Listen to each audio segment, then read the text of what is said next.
All right, and we're back to another episode of the Department Podcast with Justin Valentovic, Stephen Bologna, and Joe Paolantonio. When we're recording this the night after the World Series, but the Dodgers are your 2020 World Series champion, and the baseball season came to an end. They won 4-2, beating the Tampa Bay Rays after a very questionable Kevin Gash decision to pull Blake Snell in like the 5th, 6th inning when he was cruising, basically just mowing down the Dodgers every which way possible. 9 Ks at that point, I think. I don't even know. And basically, the wheels fell off from there. Mookie Betts was Mookie Betts, and he put the dagger in it late in the 8th inning, I believe. And that's it. The Dodgers are champions. What's going on? Happy to be here. It's over. I mean, we did a full MLB season on the pod. How fun is that? This was a tremendous World Series. I think it was a lot better than I thought it would have been. Um, what a run by the Dodgers. What a run by the MLB to keep this thing going up until the very end. And yeah, no. Titletown is now LA. Forget Boston. It's LA now. Yeah, this was it was a good season. I was a little nervous earlier in the year when you had the Marlins outbreak and then the Cardinals outbreak. You had to think maybe this was going to get shut down because even Manfred said the quote that he was close to shutting it down. But the Dodgers, they ultimately did win. Before the season, we kind of knew this was going to happen. But it was a good World Series and a wild and wacky Game 6. Yeah, and the thing is that I guess it's just a miracle that they made it this far because, like you guys said early on, it didn't look good. And I No. think with the World Series ending the way it did, either between the Dodgers or the Rays, you can answer the question that this championship is 100% legitimate. Simple as that, because a good team won it, a team who was supposed to be here if it was 162, two teams who very well could have been here for if it was 162, and that's it. You know, people can recognize this championship as a legitimate champion, not just a team who won, under special circumstances. This is a legitimate team. They could not have proved it more. With what they had to deal with, only a 60-game season, and then not having David Price because he opted out before the season, and still going 43-17, and having the extra round, even though it was the Brewers, without two of their best pitchers, still had to do an extra round. They still had to get through the Padres, who was everyone's hype, and then the Braves really, really pinned them down there, and it looked over.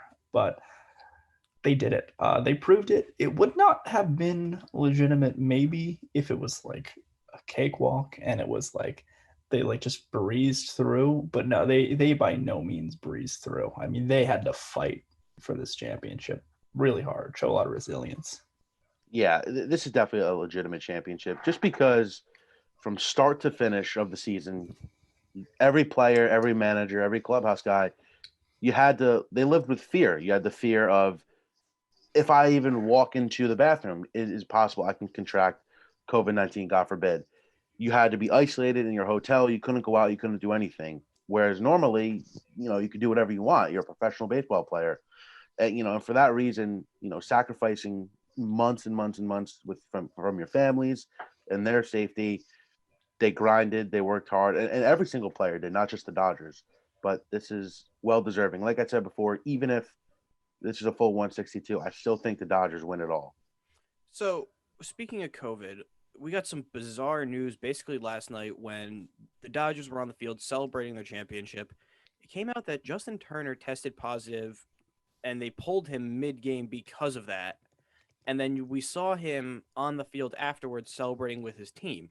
There's some, reports coming out that basically they told him get him out of the game, but then when he went to go celebrate, no MLB officials basically cared to stop him at that point. And I don't know if it's just the MLB not caring that since the season's over, it's like, what does it matter? But it's not a good look considering they had him get pulled. And the reason they pulled him was they wanted him off the field to avoid any potential, outbreak between the two teams that if there was a game seven, postponing game seven for 2 weeks. So that would just be a bad look. So as a whole, it's just a really just weird story though. Yeah, if I'm MLB, how are you letting a player on the field when you don't have his test back? When you're not sure, God forbid, that one slight chance he does have the virus. It's just a really weird situation. And then, like you said, on the field partying with the team, no mask, shoulder to shoulder with everyone. It could be that MLB is like, well, we did our job. Everyone stayed safe for the 60 games plus playoffs. But like you said, not a good look. You can't have a knowingly positive COVID patient out on the field on cameras on national TV, hugging and kissing people without a mask. It is an absolute PR disaster for the MLB. It sets a dismal example to everyone else, and it makes the Dodgers look really, really bad. Like, because there are people sitting at home who are not able to, they're not able to see grandma, they're not going to school. And then they turn on the TV and they see a guy who's a positive COVID patient out there being a super spreader, potentially. And it's like this, the more this happens, the more everyone's going to be like, what? Well, the part where MLB could really catch flack is if now it comes out like how many Dodgers tested, if they test positive after this before they go home to LA, that number could be like, well, it was on MLB for that happening now. And it very well could be, because literally there's a video of him pulling down his mask right before they take a picture, and he's next to, I don't even know who, but Dave Roberts, cancer survivor. Yeah. Like, it's just irresponsible on his part. I mean, granted, yes, he wants to be with his team. He won a World Series. He's been grinding for it for a long time, but it's also, you shouldn't be there. If you want to be in the picture, go stand, in the outfield, and they can zoom out a little bit. It's like, think a little bit. And how about the fact that this test came back in the middle of the game? Yeah. Whatever it did. Did anybody actually believe that? After he did test positive yesterday and then tested positive on Monday. And then again on Tuesday. And we got some dead air going on. And then again on Tuesday. And then they yanked him in the middle of the game. I don't believe that. And also, where's the protocol? Well, we've seen that with the NFL, where they're like, that's how it happened with the Titans, basically. Where the Marlins, yeah. Where the Titans players, they knew that they were positive and they still played. And then look what happened to them. They got absolutely obliterated for 2 weeks. But thankfully, at least, this would be more of a story. I mean, granted, it's a pretty significant story, but if the Rays somehow tied the series 3-3 and they had to play Game 7 and this came out, MLB would be under some serious fire then. Would they have played Game 7 tonight? I don't know. I think they would have maybe pushed it back a day and just rapid test everybody and tried to play it within this week as soon as humanly possible. Because the issue is Fox wouldn't be able to play it on Thursday because they wouldn't want to go up against Thursday Night Football, even though the matchup itself isn't that appealing. It's still their own property. Like we've seen that with the NBA Finals and ESPN on Monday Night Football, where they didn't want to go against their own programming. Mm-hmm. Well, they would have been able to. Oh, they would have find something out. Yeah. I mean, it's the World Series, but I mean, the Dodgers would have been screwed if they couldn't have Justin Turner at least for Game 7. Yeah, it seems like maybe the MLB got a little bit quote unquote lazy towards the end. How are you? Maybe they did something like we've had no positive cases in blah blah blah amount of days. There's no way there's gonna be another one. We'll just test just to make sure. And it came back to burn them. Excuse me. Yeah, no, that's very well what could have happened, because they, like you said, Steve, they were Games 6 and 7 of the World Series. So they probably just figured, let's just get this done and get it over with and end the season as fast as possible, and that's what happened. But the Dodgers won, and I want to get into the actual Game 6 now.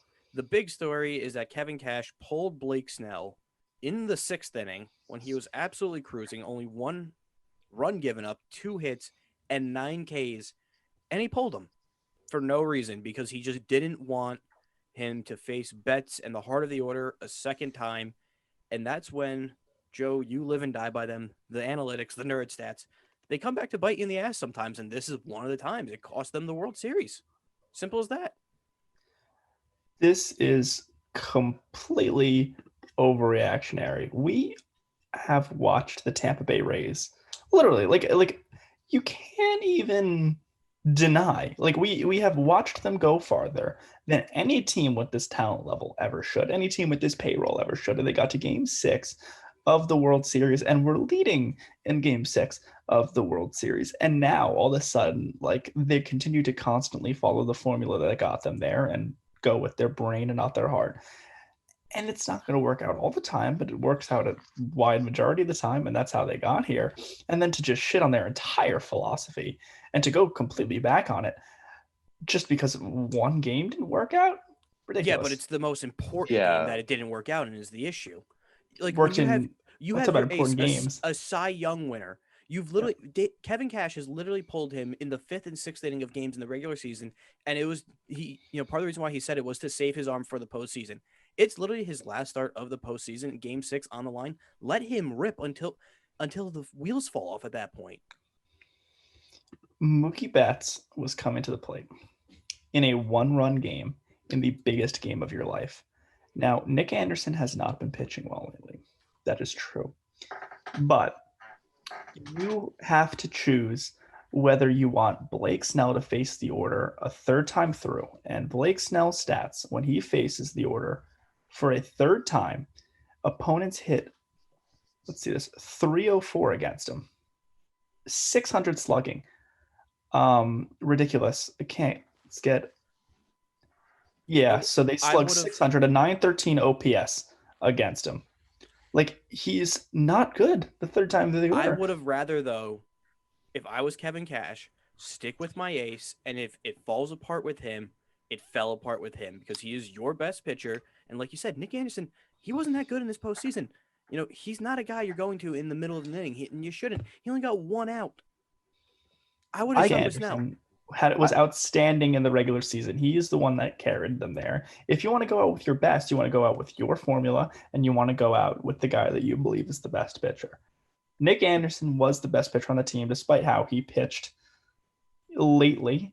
I didn't think it was a great move, but I don't think that they have the weapons to move on from Snell. If you have him face the third time through the order with a lefty-righty matchup and Mookie Betts coming to the plate, that is a severe advantage to the Dodgers. Every number in the book, and just your own eyes will tell you, no matter how much he's cruising, he's only cruising until he's not. And it only takes Mookie Betts to hit a home run off a lefty, which he does very routinely. But then pull him then. Why stop his momentum dead in his tracks? Why? Pull him then? They did pull him then. I could see if Snell's pitch count was pushing the triple digits. He was only at 73 pitches. Mookie Betts was up in the third inning against Blake Snell with a runner on second and 2 outs and struck out on 4 pitches. Mookie Betts struck out twice in the game. Corey Seager struck out once and had a ground out. Justin Turner also did not make solid contact his first 2 at-bats. I don't like the move at all. I think Snell, you could see how Snell was just visibly pissed off. His first live stream's going to be funny. Yeah. Game 6, his momentum is up. He's pumped up. He's excited. You're telling me that he couldn't get one of those 3 guys out? I think he would have got Betts out swinging. Let me ask you a question. Do you remember Game 7, Astros versus the Rays? This year? Yeah, this year. Game 7 of the ALCS. Off the top of my head, no. I remember it. But... So in that game, the Rays were leading 3-0 in the 6th inning. Charlie Morton had 66 pitches. He had pitched 5 2/3 innings, and they did not want him to see the order another time. They took him out. They put in Nick Anderson, and what happened? The Rays made it to the World Series. The Rays won that game, and nobody said anything about it. Nobody says anything about these things if they work, and they do work. There is no real reason for the Rays to have been here. The Dodgers absolutely had more talent. That's a given. The Astros had more talent offensively. The Yankees had more talent on that team. There's no reason why the Rays should have won 40 games in the regular season. And then to completely burn that and throw it out because you're feeling like, oh, Blake Snell's got that look in his eye. That look in his eye isn't, you can't quantify that. That's just nonsense. Yeah, but it means nothing. It means absolutely nothing. That's the tradition of baseball, of going with your gut and sticking with your guy. That shouldn't be, because that's how people lose games. Or it's how you lose games by sticking to the nerd stats too much and burning them. And do you think the Dodgers the nerd stats burnt the do you nerd think stats that, also burnt the Yankees? Look what happened with them there. do you think the Dodgers are just using just their gut constantly? Just their gut. You know what happens when they use their gut? You pull Clayton Kershaw out in Game 5 against the Nationals out of the bullpen. That's a gut move. That is no analytical pretense. You know what happens? Like, what happens when you use your gut? Bad things happen. You leave pitchers out there for way too long, and they get destroyed. The Rays pitchers never get destroyed. The starting pitchers never get destroyed because they're never in a position to get destroyed, unless they throw Tyler Glasnow out for 115 pitches just to bite bullets. But Blake Snell was cruising. I mean, he was unhittable. He's only cruising until he's not. He's literally either. Okay, but then why not pull him until he's not? Yeah, but why? It's a one-run game. You have to win it. It's a one-run game. You have to win it. It's Blake Snell the third time through the order. It's the third time through the substantially. This is not just Blake Snell. Every pitcher is substantially worse third time through the order. Okay, then let the wheels fall off. It's a fact. You pull them. It's just you can't let the wheels fall off in a one-run game, Justin. You can't. Well, they did either way anyway. Go to the bullpen. They did anyway. They went out with their strategy, their formula, their guy, and it bit them. Bit them. So we're just going to completely undo the regular season, undo the Yankees series, undo the Astros series. But here's the thing. Undo the two wins they got of this series. When the moment mattered the most, their formula failed. It's as simple as that. So the Dodgers formula, nothing on that. Doesn't even matter. Whole team built on analytics. One of the beefiest analytics departments in all of baseball. But here's the thing. Their analytics worked. Their analytics worked. I thought analytics are supposed to tell you what's going to happen every single time. I mean, it gives you a projection. It puts the guys in the proper position. It makes it a lot easier to try to project what's going to happen. Their opener method didn't work this series. It's not some oracle. That's like...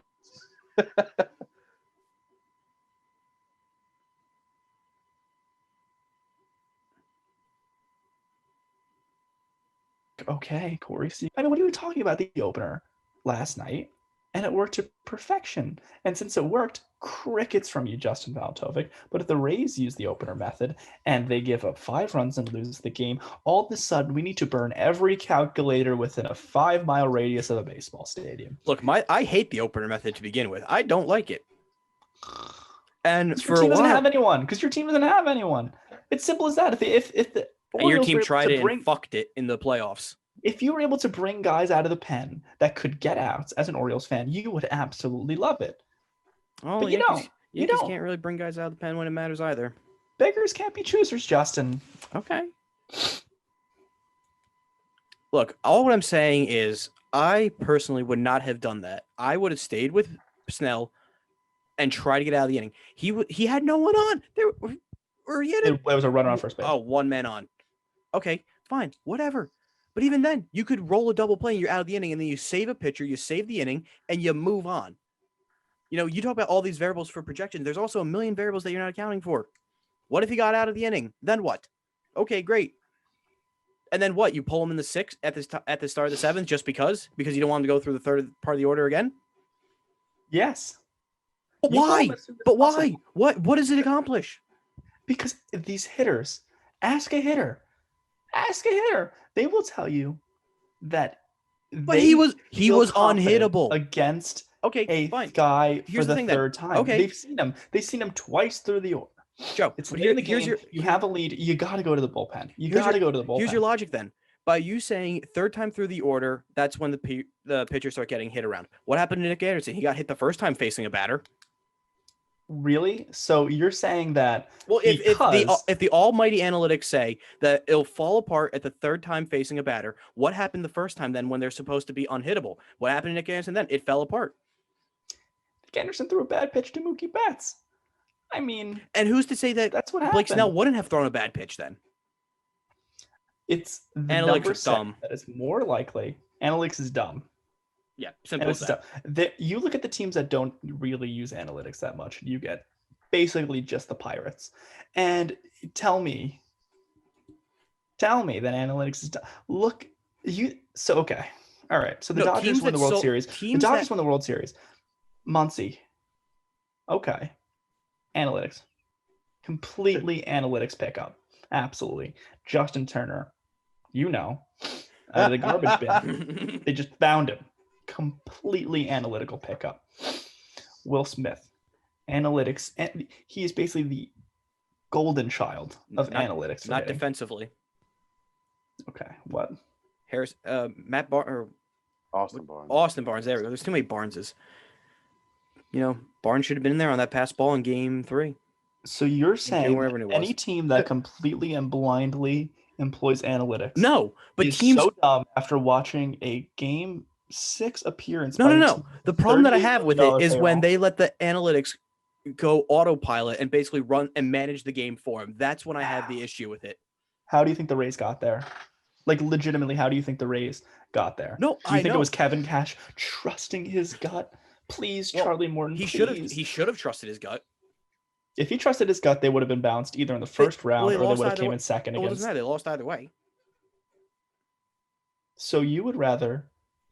So you're saying there's no difference between what the Orioles did this year and what the Rays did this year, is what you're telling me? They're losers at the end of it. There's no difference. You're all losers except one team. There is no difference. So why are you even rooting for the Colts to get in the playoffs? Why? What's the point? Because the off chance that you get in. But when you lose, you're a loser. Simple as that. So they're as good as it. So when you get back, if the Colts lose in the this is a World Series podcast, game, you're going to be. If the Orioles next year, just say they lose the World Series, you're telling me that it's the exact same as the Detroit Tigers, who are going to win 50 games. You're telling me it's the exact same thing. At the end of it, yeah. That's utterly ridiculous. That's so ridiculous. Blake Snell did not let a base runner on since the first batter in the bottom of the third inning. And now you fast forward to the beginning of the sixth, and you already get the first guy out. And one single, you're blowing it up. I just don't see it. I really, really don't. You were still pumping 97 miles an hour. You look over, and then you see the American Randy Arozarena, or Mookie Betts, coming to the plate, as they say. And if Randy Arozarena is a Cuban Mookie Betts, the Mookie Betts is the American Randy Arozarena. That's just how it works. You look over from that dugout, and you see a runner on first and one out in a one-run game, and you're like, okay, all right. Who's coming up again? Oh, it's Mookie Betts, the best player in the National League. Okay. Yeah, you yank him. You yank him. I would have put in Fairbanks. It's just me. But they should not have let Blake Snell face the order a third time through. It was potential for a disaster. Blake Snell's not good third time through the order. Gives a 300 average, 600 slugging percentage. People kill him third time through the order. But he gets shelled. Does analytics account for the fact that there's the chance that he could get out of it? No problem. Yeah, would you rather? There's the percentage saying that he's going to give up a hit, right? But there's also the slim number that he doesn't. There's always that chance. So if you're saying... Well, you're saying that if a guy's opponent batting average, you have a pitcher where opponents bet 900 against him. 900. Yeah, there's 100%. Well, there's a one every 10 times he gets somebody out, so let's bring him on in. Yeah. Ridiculous. But you're saying... You don't even believe what you're saying. You're saying, though, they hit 300 against him. That means 70% of the time they're not even getting a hit. That's how I say it. Are you saying that a 300 hitter in baseball is bad? No. It's good. But I'm just saying... They fail 7 out of 10 times. They got to be terrible. Yeah, but you're making it sound like it's like freaking someone out of the Tigers' pen who gives up like a 500 average or a 600 average where they come in and just get absolutely blown up. You're acting like it's, Aroldis Chapman in a high pressure situation in the postseason. Dude, I don't even. You have gone completely off the rails because you know that if you were the manager of the Rays right now, they would have won 20 games. They wouldn't even sniff the playoffs. You know that. At least I would have stuck with my guy. And that's why. And that is exactly why they wouldn't have even gotten close to the playoffs. Why do you think? How do you think that teams like the Rays and then, the Oakland A's back in the day, not so much anymore, but the Oakland A's and these analytically driven squads, even the Dodgers with players who are... Yeah, but look at both really the Rays and the A's. They haven't won anything with analytics. The They've gotten deep farther than- analytic. They've They gotten haven't farther won a than World Series. any And team. isn't that all that matters is a World Series at the end of the day? I mean, if you're them, the standards are different. Obviously, it's like the standard. Like the Orioles at this point would take a second wild card berth next year. The Yankees wouldn't. I mean, we're talking about a guy, Nick Anderson, this year. Do you know what the batting average he allowed to right-handed hitters was, Justin? Take a guess. What was it, Joe? What was it? Bologna, take a guess. What do the nerds that say? Tell me. Lay it on me. I'm gonna go 0.97. 0.97. 0.34. Close enough. So you have a guy, a 300 average, or a 0.34 average, and that's your decision. Now, is that regular season for Nick Anderson or postseason? It's regular season. What's postseason numbers? That's the sample size you have. Shouldn't that be all that matters though? At that point, is the postseason because that's what you're doing most recently, and that's when it matters. The postseason's a very small sample size. You can't. Okay, but it's still a sample size. But that's what matters most though. You didn't play the Dodgers, but they never played the Dodgers the entirety of the regular season because of COVID-19. So what does it matter then at that point? Well, if they didn't play the Dodgers, then those numbers should mean even more. But if they didn't play the Dodgers, what should it matter if they see Blake Snell third time through the order when they haven't seen him at all throughout the regular season? They have no tape on him facing him. So by that logic, if we're comparing players from different eras, right? Never. And I tell you that Cal Ripken sucked, and you're like, why? And I'm like, because he never faced the 2020 Rays. And you're like, what? But I'm like, I mean, yeah, he didn't face the 2020 Rays. And it's like, oh, okay, so you're going to penalize him for not facing a team he wasn't able to play? No, but if you're nerds that are so involved, what sample size do you have if you never faced the team once and you even got to look at them? What does it matter then facing them through the order one time or three times? Like, what the hell does it matter then? You're right. I forgot they don't have scouting reports. I forgot they're not allowed to, look at players' analytical profiles. They're not allowed to look at their hot zones. They're not allowed to look at what they do in certain counts and on certain pitches. I forgot they don't have access to that information. You're completely right, Justin. There is no such thing as a scouting report. Correct. Brilliant take. Okay, no one will hear it anyway. Listen, they should have kept him in the game. Absolutely. My final verdict. Hindsight's 2020. They're only dealing until they're not. Well, and he never was not dealing. Same with Nick Anderson. He's only dealing till he's not, and he did not show up last night. He gave up a double to Mookie Betts and then a weak ground ball to first. I mean, it's not like the weak ground ball doesn't matter because it's weak. But that's enough on the Kevin Cash debate and whatnot. Kyle Seager had Corey, phenomenal postseason, won MVP. Good for him. Payday coming up soon. Cool. Guy, wow. But I'm saying it's what a good swing for him. He's got. Yeah, beautiful swing. Great shortstop. I'm excited to see what happens. Should Clayton Kershaw have won the MVP? Probably. I mean, narrative award, a lot of fun. If they brought him out of the pen at any point and he did well, then they probably would have given it to him just out of like, oh, look at the resilience and the gutsiness of him coming in. It's a great story. Yeah, no. Yeah, Corey Seager. And and going back to Kershaw, it's kind of like the Peyton Manning effect where Peyton, couldn't get over the hump for the longest time and he finally got his ring, and that's where, Yeah, I mean, let's just say that the Rays were substantially better than the 2006 Bears. It was not. This was an actual competition, unlike whatever that Super Bowl performance was. I mean, we'll just put that. But I'm just saying, though, it's the same thing where Peyton was known as a constant choke artist in the postseason. Same thing with Kershaw, and he was good this postseason and was clutch for them and was a main factor why they won. No, absolutely. And if it got to Game 7, Walker Buehler's like Andrew Luck. He was going to retire next year. Yep. No, but Walker Buehler, if he pitched Game 7 and had a similar performance to whatever he had I'm forgetting the game number that he pitched in this series. What was that? 3, 4, something like that? 3. Yeah. 3. He could have been in some serious talks for World Series MVP. Yeah, thank goodness it never got to that point. Yeah. But any last closing thoughts on the World Series? I predicted that the Dodgers and the Rays were going to play each other in the World Series. I thought the Dodgers were going to win in 5 and Clayton Kershaw was going to be the MVP. They won in 6. Kershaw still pitched well. I'll still accept I was right and the praise for it. I will accept it. So, whatever comes my way, I guess. Yeah. I'm just glad we had a good season. It's fine. It's over, unfortunately, but sports are probably going to take a little bit of a downfall now because you have just football on for the time being. but it's over. And final question: will they repeat? Let's see what goes on this offseason. Oh, that's such a cop out. I'll Yes. say yes. Okay, I'll say no. Oh, Orioles. Baltimore's coming in. That's why. No, I think New York gets it done finally. The Mets. Yeah, exactly. The Mets. That's gonna be the worst day of your life, Justin. The day the Yankees win. Hey, I don't have to deal with it for another year at least, though. At least. Simple, Yeah. simple as that. But with that being said, we're going to wrap up this edition of the Department Podcast. Thank you for watching. Thank you for listening. Make sure to subscribe on YouTube, follow us on Apple Podcasts and Spotify, and we'll be back in the next episode sometime this week.